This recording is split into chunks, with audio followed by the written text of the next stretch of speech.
It was not the same difference, but saw absolutely no merit in trying to explain that to him. Okay, I said, then how about the movie with the Gary Dupont? You can't play a romantic lead with a Gary Dupont. Why not? Harry looked at me as if I was really going to make him say it. Because I'm Mexican? I asked. Because the movie with Gary Dupont needs to be a nice blonde girl. I could be a nice blonde girl. Harry looked at me. I tried harder. I wanted Harry. And you know I can do it. I'm one of the most interesting girls you guys have right now. Harry laughed. You're bold, I'll give you that. Harry secretly Harry's secretary knocked on the door. I'm sorry to interrupt, but Mr. Cameron, you have to be in Burbank at 1. Harry looked at his watch. I made one last play. Think about it, Harry. I'm good, and I could be even better, but you're wasting all these small roles. We know what we're doing, he said, standing up. I stood up with him. Where do you see my character a year from now? Harry, playing a teacher with 3 lines? Harry walked past me and opened his door, ushering me out. We'll see, he said. Having lost the battle, I resolved to win the war. So the next time I saw Ari Sullivan at the studio dining hall, I dropped my purse in front of him and accidentally gave him an eyeful as I bent down to pick it up. He made eye contact with me, and I walked away, as if I wanted nothing from him, as if I had no idea who he was. A week later, I pretended I was lost in executive offices. I ran into him in the hallway. He was a portly guy, but it was a weight that suited him. He had eyes that were so dark brown, it was hard to make out the irises, and the kind of 5 o'clock shadow was permanent. But he had a pretty smile, and that was what I focused on. Mrs. Diaz, he said. I was both surprised and not surprised to find out that he had learned my name. Mr. Sullivan, I said. Please, call me Ari. Well, hello, Ari, I said, grazing my hand on his arm. I was 17. He was 48. That night, after his second secretary left for that day, I was laid across his desk with my skirt around my hips and Ari's face between my legs.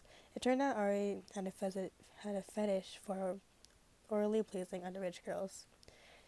After about seven minutes of it, I pretended to erupt in reckless pleasure. I couldn't tell you whether it was any good, but I was happy to be there, because I knew it was going to get me what I wanted. If the definition of enjoying sex means it was pleasurable, then I've had a lot of sex that I didn't enjoy. But if we're dividing it as being happy, I've made the trade. Then, well, I haven't had much I hated. When I left, I saw the row of Oscars Ari had sitting in his office. I told myself that one day I'd get one too. Love Isn't All, and the Gary Dupont movie I wanted came out. Within a week of each other, Love Isn't All tanked, and Penelope Quills, the woman who I got in the part I wanted opposite Gary, got terrible reviews.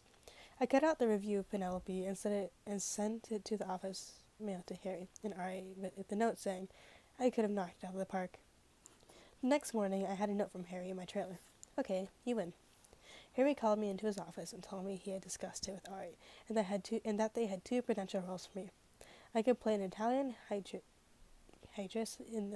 as the 4th lead in the war romance, or I could play Jo in Little Women. I knew what it would mean playing Jo. I knew Jo was a white woman, and still, I wanted it. I hadn't gotten on my back, just take the baby step. Jo, I said, give me Jo. And in so doing, I set the star machine in motion. Harry introduced me to the studio stylist, Gwendolyn Peters. Gwen bleached my hair and cut it into a shoulder-length bob. She shaped my eyebrows, she plucked my widow's peak, and met with a nutritionist who made me lose 6 pounds exactly, mostly by taking up smoking and replacing some meals with cabbage soup.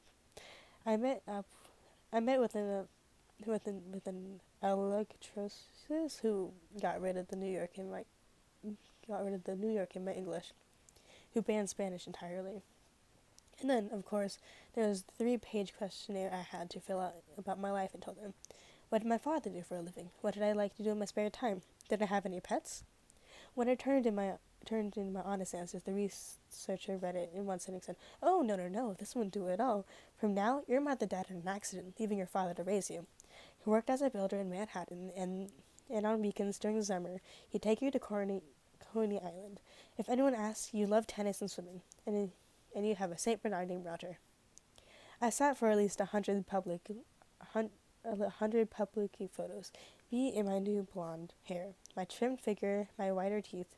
You wouldn't believe the things that made me a model. Smiling at the beach, playing golf, running down the street, being tagged by Saint Bernard that someone borrowed from a street director. These were photos of me salting a grapefruit, shooting a bow and arrow, getting on a fake airplane. Don't even get me started on the holiday photos. It would be sweltering hot September days, and I'd be sitting there in a red velvet dress next to a fully lit Christmas tree, pretending to open a box that contained a brand new baby kitten. The wardrobe people were consistent and militant in how I was dressed, per Harry Hamilton's orders, and that look always included a tight sweater buttoned up just right. I wasn't blessed with an hourglass figure. My ass might as well have been a flat wall.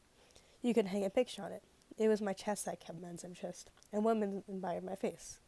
To be honest, I'm not sure when I figured out the exact angle we were all going for, but it was sometime during those weeks of photo shoots that it hit me.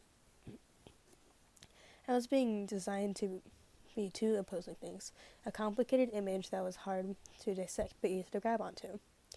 I was supposed to be both naive and erotic, and what it was as if I was too wholesome to understand the unwholesome thoughts you were having about me.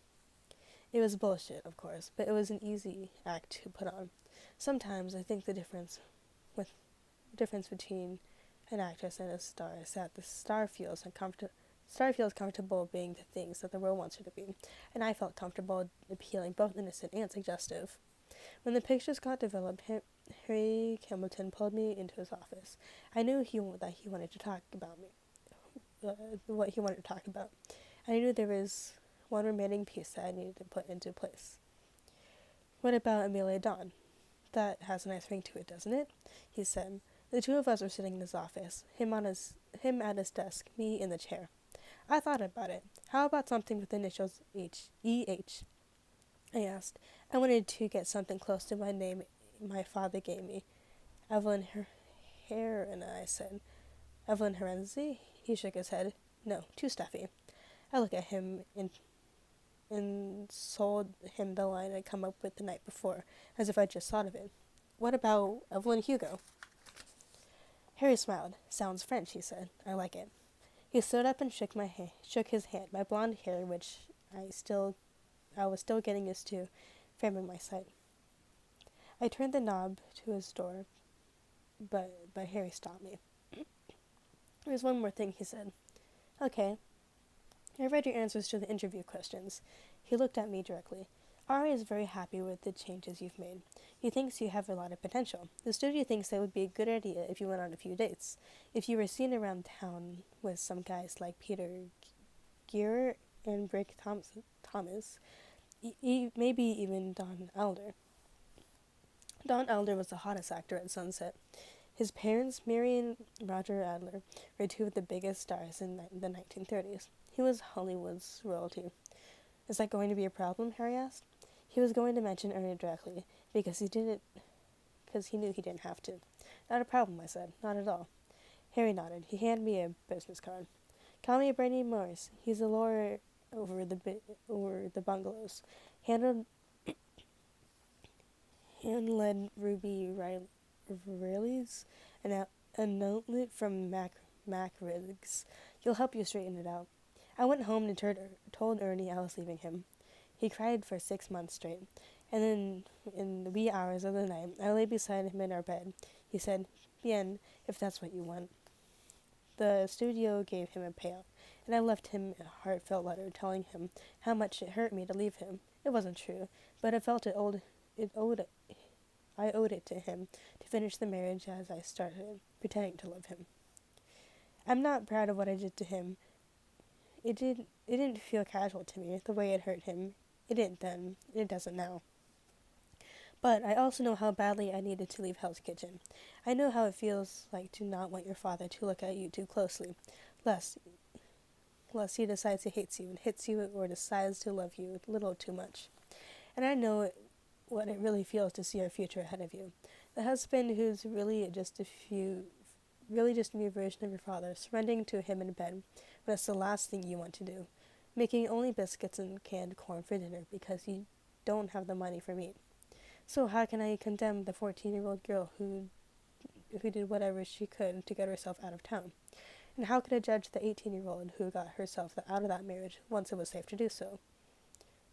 Ernie ended up remarried to a girl named Betty, who gave him 8 children. I believe he died in the early 90s, a grandfather many times over. He used the payout from the studio to put a down payment on a house in Marvisa, not far from the Fox lot. I had never heard from him again. So, if you're going by the metric that all's well and ends well, then I guess it's safe to say that I'm not sorry.